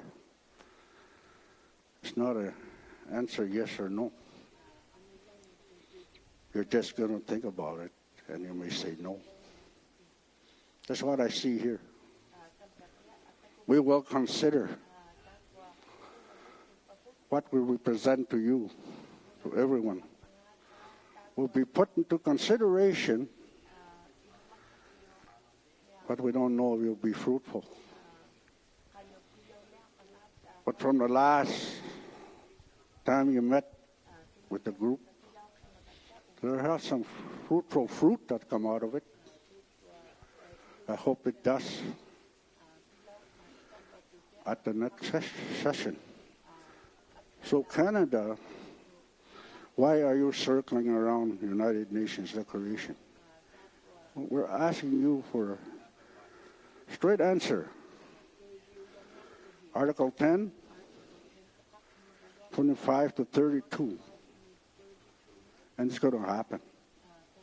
Thank you, Chair. Thank you.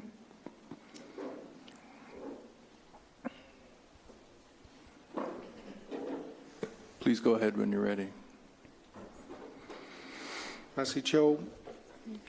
Mr. Chair, Spencer Dewar, Crown Indigenous Relations and Northern Affairs Canada. Thank you, Joe. It's not our intention to be unclear, but I do recognize, we didn't commit to having funding, and part of that is just it's how internally we work. The government of Canada doesn't have, you know, pots of money around, but we're extremely confident that for this purpose, as it's so important, we'll be able to find the money. It's just we're unable to commit to that until we do. So it's more internal government process, which is making me sound vague, and it really isn't our intention. In the past, we were able to find funding to help for this cause because we do understand it to be very important. So we'll definitely do our best to ensure that there's funding available for, you know, further consultation and participation. I also like to speak a little bit about, you know, what we're doing here as the government of Canada. We're not producing laws. We're not telling anyone what to do. We're intervening before the Planning Commission to provide the best advice that we have based on sort of our mandate and worldview. And we're looking to the Commission to aggregate the comments from all parties and to come up with a plan that seeks the balance between economic development and conservation that can provide certainty in Nunavut. And so it's certainly not the unilateral hammer of the federal government trying to tell people what to do. Now, we do realize when a draft plan is submitted, it'll be submitted to the Government of Canada, the Government of Nunavut, and Nunavut-Tunavik Incorporated for joint acceptance. And at that time, we will further consult with the Dene on what we receive. Merci, Joe, Mr. Chair. Thank you. Please stand and follow-up question. Elder Joe Hislop, you still didn't answer my question on the United Nations Declaration.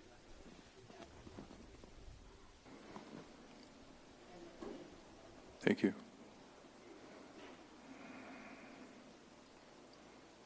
Please go ahead. Merci, Joe. Mr. Chair, Spencer Doerr, Crown Indigenous Relations and Northern Affairs Canada. I apologize for this, but what is the specific question exactly? I just want to reiterate that we do, the concept of free and prior informed consent is something that we take seriously, and we put it at the center of all of our Crown consultation efforts. But if there's more that's requested, maybe we could provide a written response. Thank you, Mr. Chair.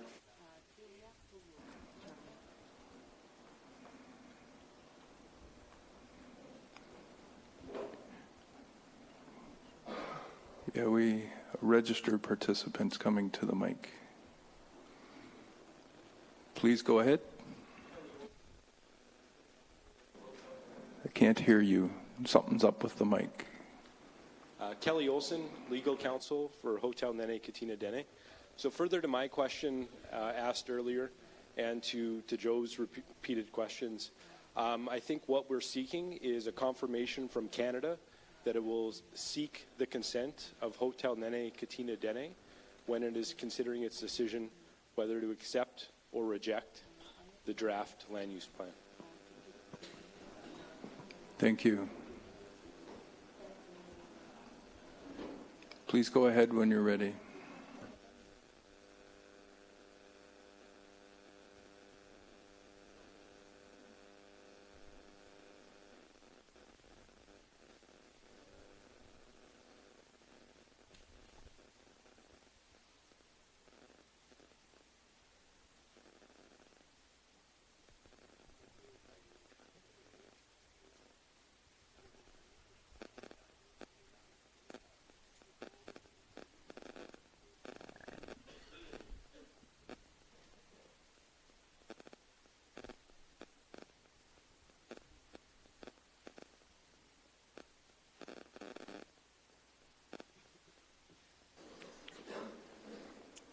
Massey Cho, Mr. Chair. Spencer Dewar, Crown Indigenous Relations and Northern Affairs Canada.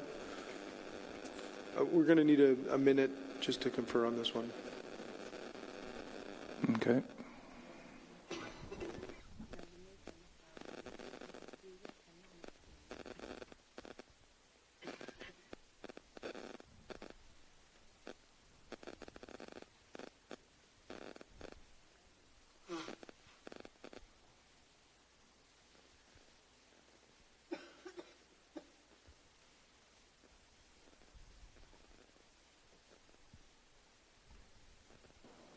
Please go ahead when you're ready. Massey Cho, Mr. Chair. Spencer Dewar, Crown Indigenous Relations and Northern Affairs Canada. Sorry for the delay. We do want to consult other colleagues. So I think the short answer is the purpose of our consultation is to seek consent. And I think why I'm unable to talk about this is because certain provisions of these draft agreements are confidential until they're final. So we can't speak to those. But we realize the provisions of those agreements will apply once the agreements are signed and in effect. So I'm sort of torn between confidential agreements and waiting for these agreements to come into effect. But when it comes to the direct question, the purpose of the consultations will be to seek consent on the draft Nunavut land use plan. I hope that answers the question. Massey Cho, Mr. Chair. Thank you.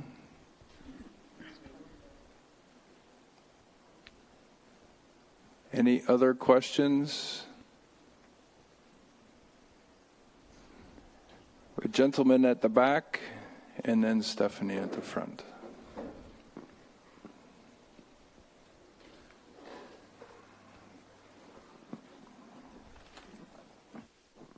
Merci. My name is Napoleon Paquette, Fond du Lac First Nation, the Bank Council. There are a ton of barin pour a kige, yaz bakabarus kare there a ton declined that the whole barista. No ne Saskatchewan in Nova Scotia to barin Nunavut barin a ton out out easy could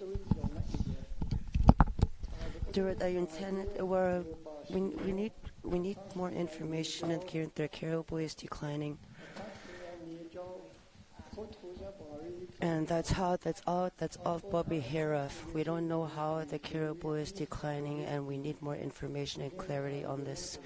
And where we live on left in the Athabasca region, and including Manitoba. And it's all just for us. We don't know the reason for the declination of caribou. Back in the day, our ancestors, they had seen a lot of caribou throughout. And to this day, there's still the caribou is a big topic. We don't know the reason for the declaration of caribou, or it could be for the money. Regarding money, we having hardships. If we ask the government if we ask money to the government, they have an excuse that we got to look for money. The parliament has a lot of money, and for the reason for them to look for more money, I don't understand that. What Elder had mentioned earlier, one from Manitoba, and overseas, how the declaration was processed, like why don't you bring our papers from Canada over to overseas, and we get no answers for that. One question that I'm going to ask you, the Queen and Cabinet overseas, the deal that she had made with the Aboriginal people here, and how the deal was made, that one I understand.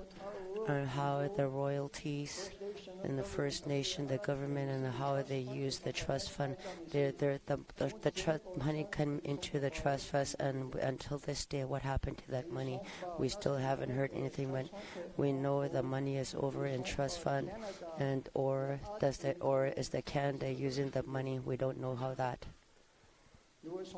That is our money. That is the children of children. That know the money is in a trust, and we know how we're beginning to understand how that trust was put into place. And my question is, where is the money now? And the way I see it, all the mines that are happening right now are the exploration sites, and any plans that are beginning, the Canada is giving the money for them to begin. And what I think that our money, they're using our money, is supporting the businesses and the mines that are being set up. That's how I see it. And one answer that was needed wasn't answered, given to the people. Us as Aboriginal people are really educated and know their papers. We got lawyers, we got doctors, and whatever you name it, we have all professions in our population. There are a lot of things that we know that cannot come into with us. Since our kids, we don't want our young kids to grow up with difficulties, and without our land, the government would not have a lot of money, because everything that's being extracted on our land, on even giving just little to us, to the people. And what has that come out of it for us? There's a lot of things that we have survived off living in the north. Prices are high, not much jobs, not much pay. And back in the day, our centers, they went through a difficult time, but they survived us. They gave us life, and Canada has a lot of money. We know that. And how is it that it's so difficult for you to ask for money and for funding? You cannot close things from us. We're talking about our land. Our ancestors have lived on, and where we grew up, and until this day we're still using the land, and in the futures we would not move. We will still continue using our land. So you have to see that too and recognize that. You say there's no money regarding this, but I don't understand that. Somewhere we have a lot of money in a trust fund. We're beginning to understand a lot of things. And you say where you're looking for money, that one I doubt very much. I know there's a lot of money in there somewhere. Us as First Nation people, we have to be recognized. We are the first place in this country and Canada, and we are the first people that came from across over the Bering Strait, because they came into this land back in the 1700s, and that is where our population grew, and that is where they found Aboriginal people on this land. And so then the government had came, and then they took our land. They closed off everything for us, but everything in this land is ours. It's not Canada's. It's the Aboriginal people's.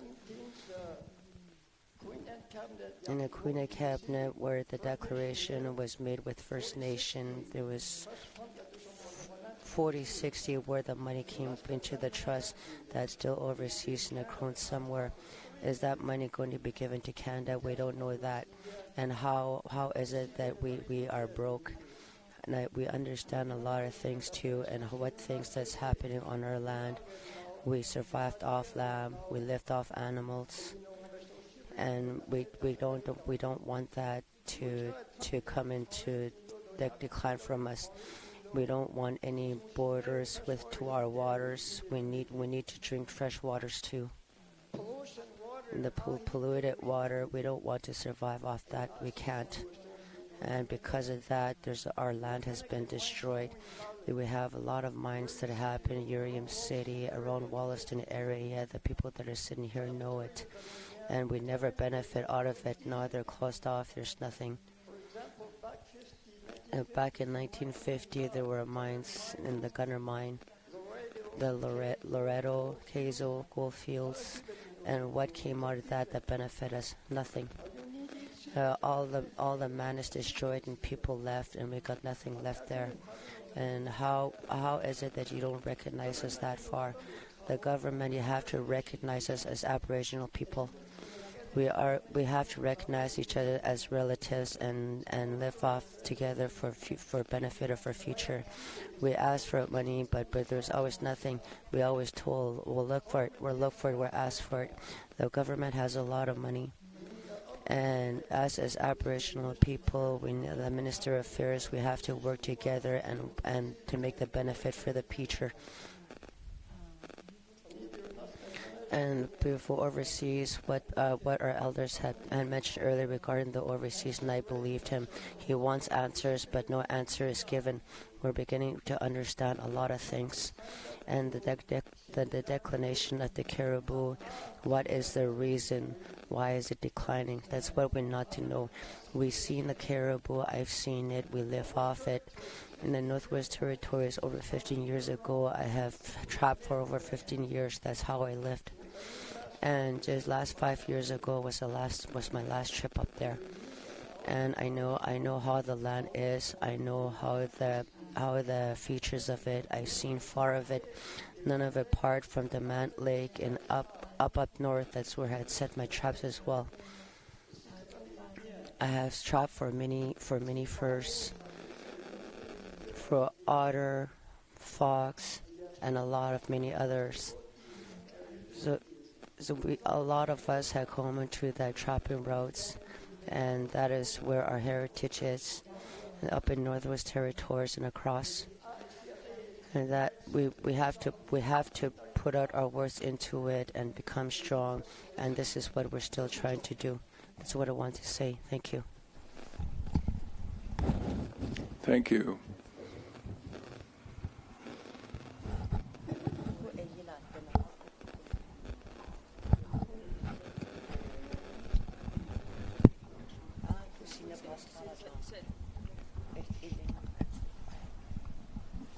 Please go ahead with comments when you're ready.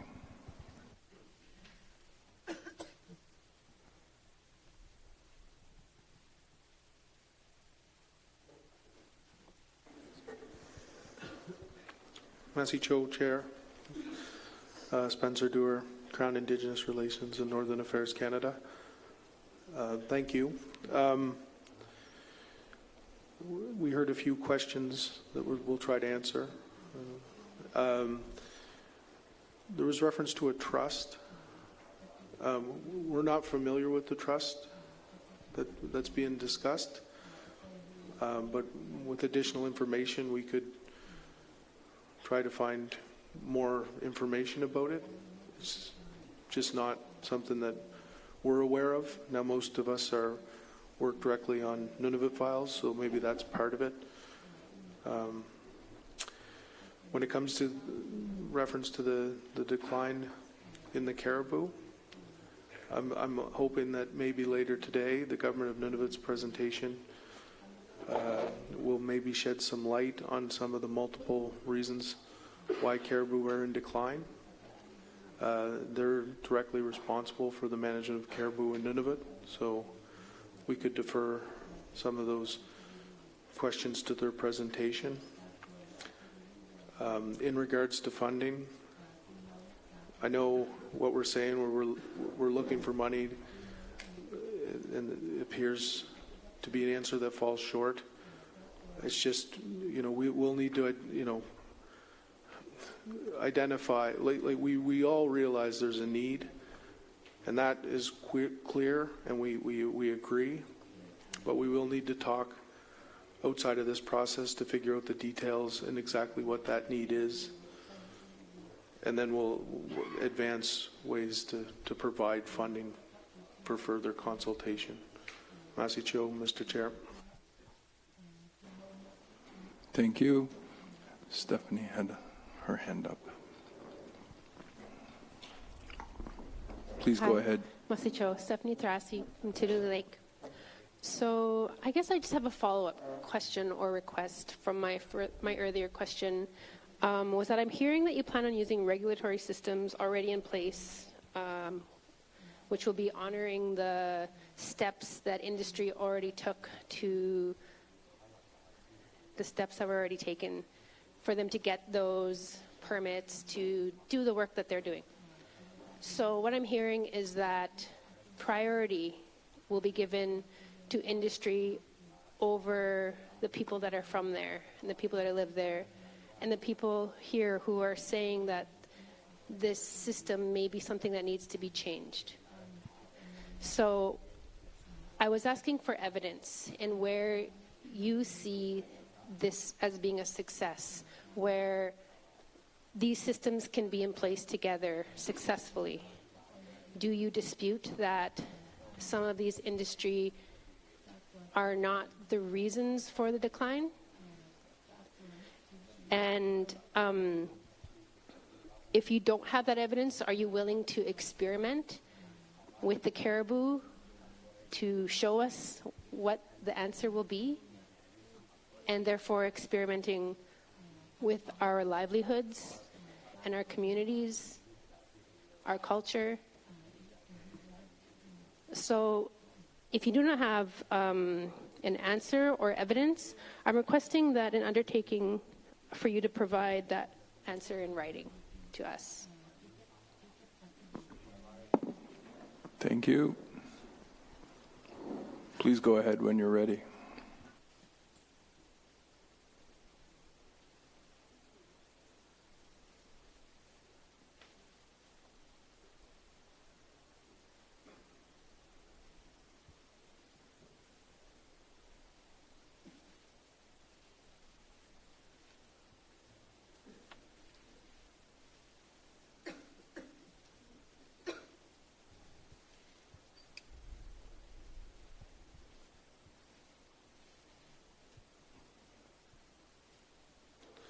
Hey. Sorry. Mr. Chair, Spencer Doerr, Crown Indigenous Relations in Northern Affairs Canada. It's certainly not the Government of Canada's intent to experiment with people's livelihoods nor the environment. I would just like to highlight, that we take the protection of caribou seriously, and we follow the rules, or sort of the Nunavut Agreement per se, and the Nunavut Planning and Project Assessment Act. And the Nunavut Agreement provides no one organization with a unilateral hammer. Its decisions are made in consultation with the Nunavut Tungavik Incorporated, the Government of Nunavut, the Government of Canada, and many other stakeholders. And the decisions are made by consensus. It's done through co-management system.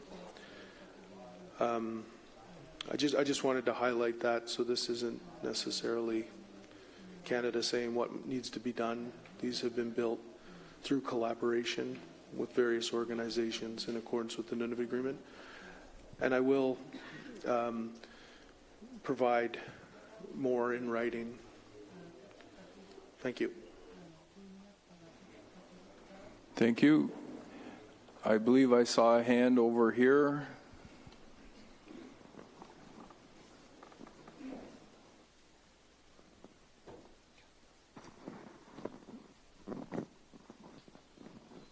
Masi, Paul Danichadam, Board of Director, Athabasca. The elder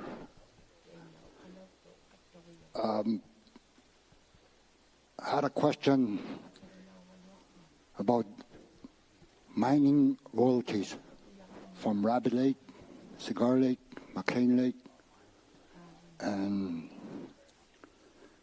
the Genner mine. All the royalties that were taken from the northern Saskatchewan, and they're requesting for funds to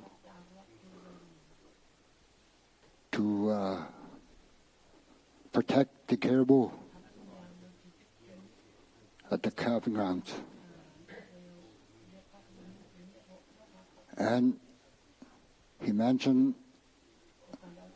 we going to still support the developments at the calving grounds?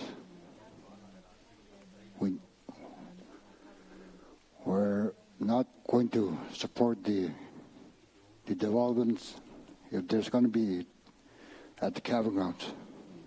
Merci. Thank you. Please go ahead when you're ready. Massey Cho, Mr. Chair, Spencer Dewar, Crown Indigenous Relations and Northern Affairs Canada.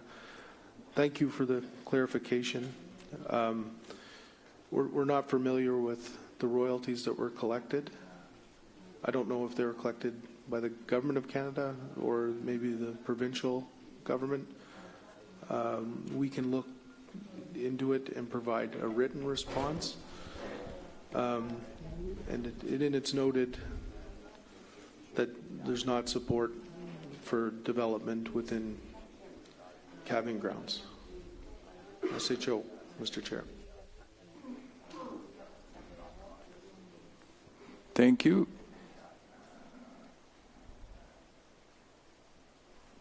Is there any other questions? We'll be taking questions before lunch for the Government of Canada, and then we'll start with our presentation by Nunavut Tungavik after lunch. We have a question here, and then the table behind.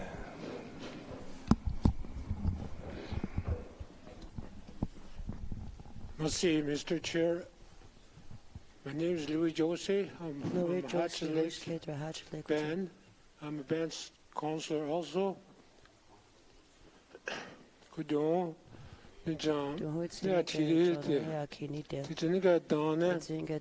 yesterday was mentioned. A lot of elders have put words into it. Where the calving ground is, and how the land will be used, the paper in front of us. We requested words to be followed and regarding the mine site on our land where we live, up in Wollaston. Yes, across from the lake. There's mines that are set there, lying by the lake. And you could see the lights coming from there. What our elders had said before, they had said when I was a kid, then I've heard. This land, they're taking money from land, and once they're done, and once it's over, the land that you see now, where they started, they would come back, they would put it back into the same state. One elders had stood up and said, that you could say all this, but I don't believe that it'll actually be accomplished. This land, once it's destroyed, the way that had looked at before, it will never make it look like that again. That's what the elders had said, and they are right.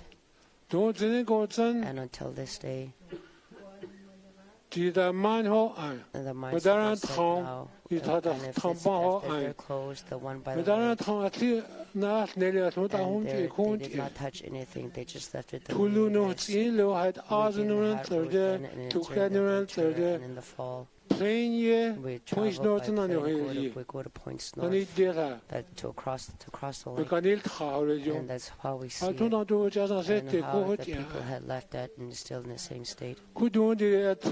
And now, the topic of caribou and the calving grounds. How can we support that? It's hard to support that. There's land use planning, the paper that I set up for land use plan. We want the elders that we want it like that, and that's what we support. There's a lot of things we have been lied to. Yes, and they are right. I remember that since I was a kid. And there's a lot of mine that it came onto our lands, and we had nothing had benefited for us from it. We didn't benefit months and just across from our land. where the mines were. And my surrounding communities, they're the same. They did not benefit from it. And for our children, right, and for our future generation, we're putting in words today for them to benefit for the future. The government, they only see money because they already have money and how they set up businesses and mines. We are not like that as Dene people, as Aboriginal people do not think that way. And our treaty rights we have, and we don't benefit from all of it. They still talk against it. We will not touch it, and how we're told we'd be helped, that was not factual. That did not happen yet, and that's what I wanted to say. Merci, thank you. Thank you.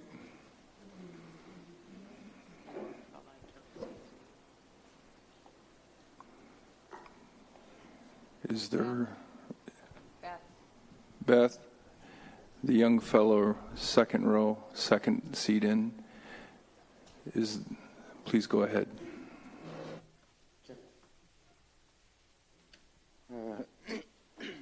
Ian Denard, youth rep from Athabasca. I just want to make a comment on duty to consult stuff, and also a question too for the government of Canada.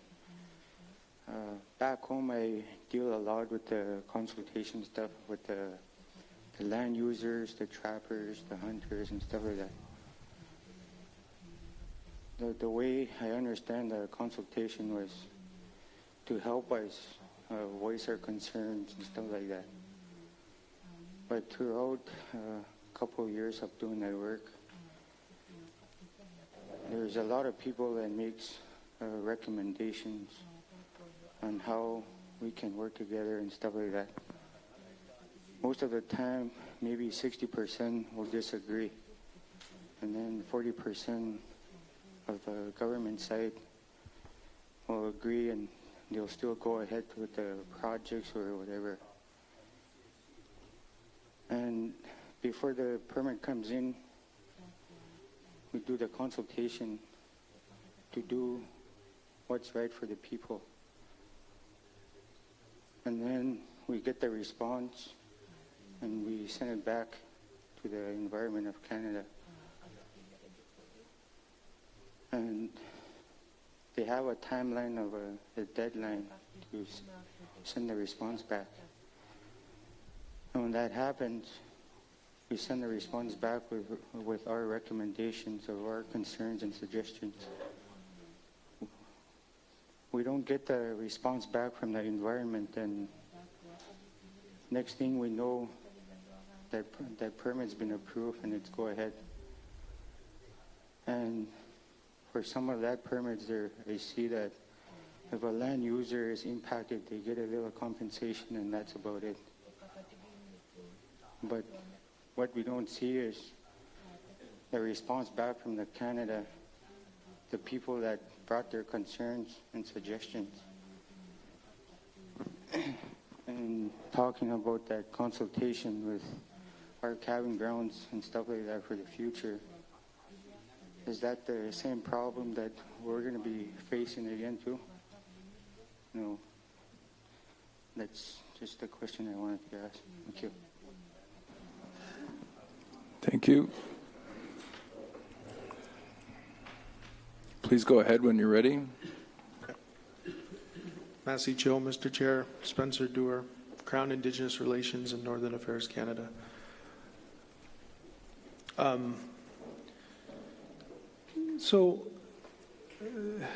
live in Iqaluit in Nunavut, and our regulatory system is based on the Nunavut Agreement, and that really acts and tells each of the parties what to do, and it's built on co-management. Unfortunately, I'm not familiar with the system that's in place in Manitoba. I'm not sure if it is, are the permits being issued by the Government of Canada? I think maybe I heard that, or is it a provincial responsibility? If it is a federal organization that's issuing authorizations or permits. Maybe we could talk offline and I can raise those concerns directly with my colleagues. In further reference to the importance of caribou, again, the Government of Canada recognizes this land use plan provides an opportunity to provide conservation and both economic opportunities in a balanced way. And it is critical that we get that right. So I think through further engagement and consultation, we can ensure that we get the right mix of conservation and development to protect the caribou for now and for future generations. Masi Cho, Mr. Chair. Thank you. We're good, or is there a follow-up? We're good? Okay. We'll call it for lunch. We'll meet back at 1:15. That's 1:15. And there's a little joke behind that from Rankin Inlet, so some will get it, some won't.